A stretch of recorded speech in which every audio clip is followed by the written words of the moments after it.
Okay. So, what is something that you know now through trial by fire, trial and error, whatever it is, that you wish you knew in year one?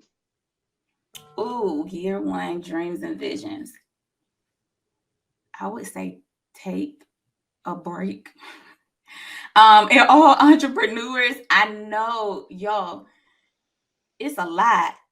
It is Hmm. not for the faint at heart. Being an entrepreneur, you have to, it, in my opinion, it's a calling. This needs to be a part of God's plan for you because it's not easy. Now, it can be done, but in the beginning, there is a lot of startup work, a lot of planning, a lot of learning. And so, in those beginning years, I promise, it probably was about 4 years before I took a real vacation. And I just wish I would have realized that the break actually helps you to come back and be more on top of your game instead Hmm. of trying to push through it. It's like almost the strong black woman complex. Like, oh, I got to do this. I got to keep it going. I'm the only person that. No, you are not. You're not the only person that can handle what your business needs. And so you train people, you pass on tasks, and you take your break. I like what you said, especially the last part, because unfortunately we don't realize this early enough. But if something happens to you, your business is gone if you train nobody. Everything that you built is You done right wasted. there. All the tears, the nights not sleeping, the times missed doing such and such because you was trying to figure this out, whether it was movies, whether it was like you said, vacations, whether it was just downtime, sleep, which I find really, really important. Yeah, Um, you literally are going to drive yourself nuts, and crazy. all of that was for naught if you don't train somebody or let somebody know everything that's going on. It's a wrap. It is a At wrap. least write it down. At least have some protocols written out that people could go find if Mhm. something happens to you. Your business, well, see, this is how I knew that I had to train people. I knew my business needed to be able to run without me. Now Mhm. that is because I recognize my calling in general, and it's a lot of different projects that I'm working on at one time. Several businesses going on simultaneously. I can't do everything. And so I took that and I recognized, okay, as soon as I get myself in a place where I can afford an assistant, I need an assistant. And Mhm. so it started off, Dreams and Vision started off me and only me, right? I was the everything. I was the therapist, I was submitting the billing, I was the administrative assistant. It was all me. I'm scheduling and everything. That Mhm. was a lot. Once I got to a place where I had kind of a flow of how the systems work, it was I have to get somebody to help me. Somebody please help. So get help sooner, not later, is what I would tell someone. Because like you said, if something happens, all of that work goes down the drain. I worked so much in the beginning. My daughter, I have an 11-year-old daughter and a 2-year-old son. But my 11-year-old, she was there when we were getting started. So she's a toddler. I asked her, this is how I knew it was bad. I asked her one Christmas what she wanted for Christmas, and she told me she wanted notes.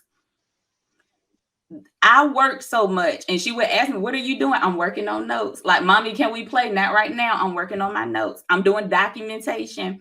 My baby thought notes was a good thing. She said she wanted notes for Christmas. And so from that, I realized, oh my goodness, LaShonda, you have to take a moment and make sure that you're not neglecting the relationships with your family because that's important.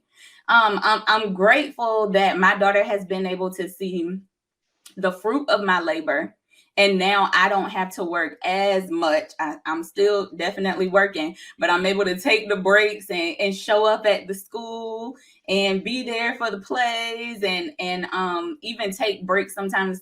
Do you just want to play? Like, let's talk. I'm able to do that now, but in the beginning I was not, and I just didn't recognize how it was impacting my relationship with her.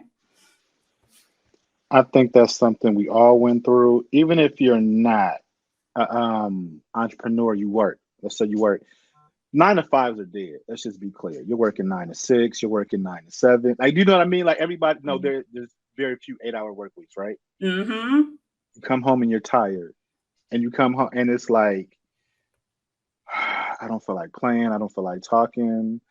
But you have to. So I get exactly what you're saying. My children have told me some of the same things. Before I was an entrepreneur, I was like, oh God, okay, let me dial back up. So I know exactly that story. Yeah, and then it's okay to work. We have to work to provide, right? But figuring out how it looks. So for me, I was able to then kind of scale back and make sure that I was taking breaks to play with her. For someone else, you may not be able to scale back, but it may look like, okay, well, I'm going to intentionally make Saturdays, Yeah.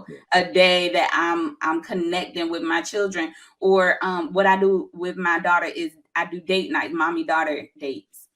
So at least once a month, I'm intentionally setting something up so that we can spend time together. So it doesn't have to look like what everyone else is doing, but make it work for you and your family. Let us know where we can find you. Okay, so we have Heal with Dr. LaShonda. I'll start with that one because it's the easiest.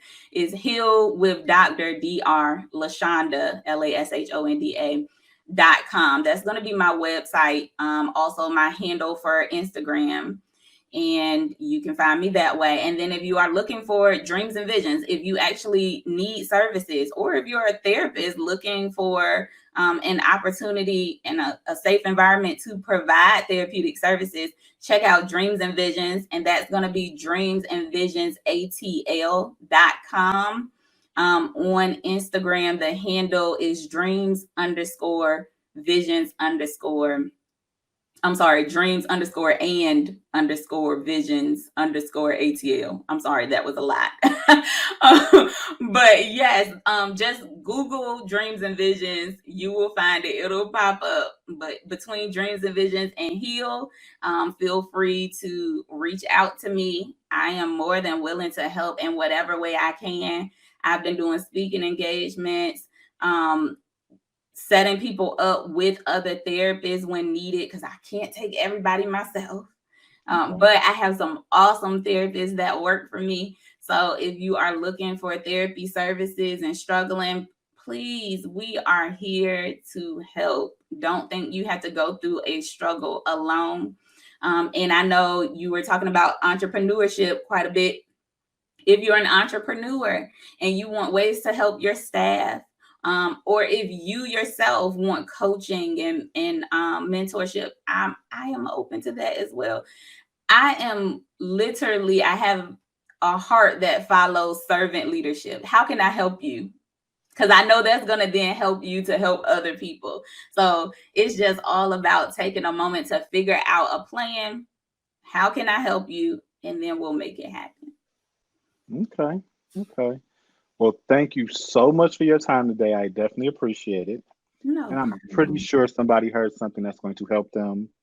And I hope somebody else gets into therapy after listening to you talk, because it's not as scary as people think. And I can attest to that. So, how would you like to wrap this up? What's the last thing you would like to say?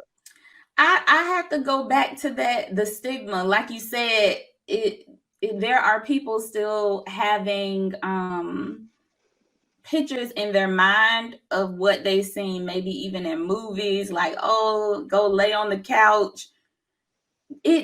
We are in 2023.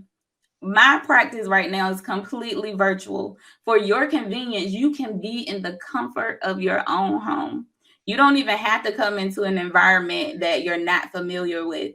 I would just encourage you to give it a try, give it a chance, and just see if there is progress that can be made.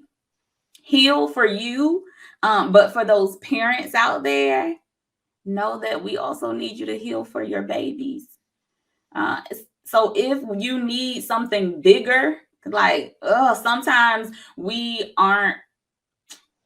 don't make ourselves a priority. If you need something bigger than just you, think about all the people around you and how your healing can then impact them, your parents, your children, your coworkers, anybody that is around you in a close relationship. You going to therapy is going to benefit them too. So you're going to heal, and then you're going to find yourself helping other people to heal, or even them just seeing your journey and saying, I want to try. So be the change you want to see. You want to see people be better, then you go intentionally and make yourself better. It doesn't have to be major issues for you to go to therapy. Anything dealing with changes, decision, I'm going into a new career, my family dynamics are changing. Those are all things that you can come to therapy for. It doesn't have to be the higher level traumas that we often hear about. So, like sexual abuse, traumatic experiences from the past. It can be trauma can be on lower levels, even down to like bullying. If you were bullied in school, you may not think much of that, but I bet if you go to therapy, you can see how those lower level traumas can sometimes influence your behaviors and decisions as an adult. So go back, give a therapist a chance to help you rewire some things that are going on in your brain. And I just wholeheartedly believe in the therapy process, and so I want to guarantee that you'll see change. um but again, just make sure you're finding the right person. If you get with the right therapist, you will see some positive changes there. Give it a chance. I agree. Thank you so much. Again, I definitely appreciate your time. You're welcome. And all of your socials and your website will be listed below so they can find it. Go Awesome. ahead and take care of that. Until next time, I'll see you guys later. Thank you.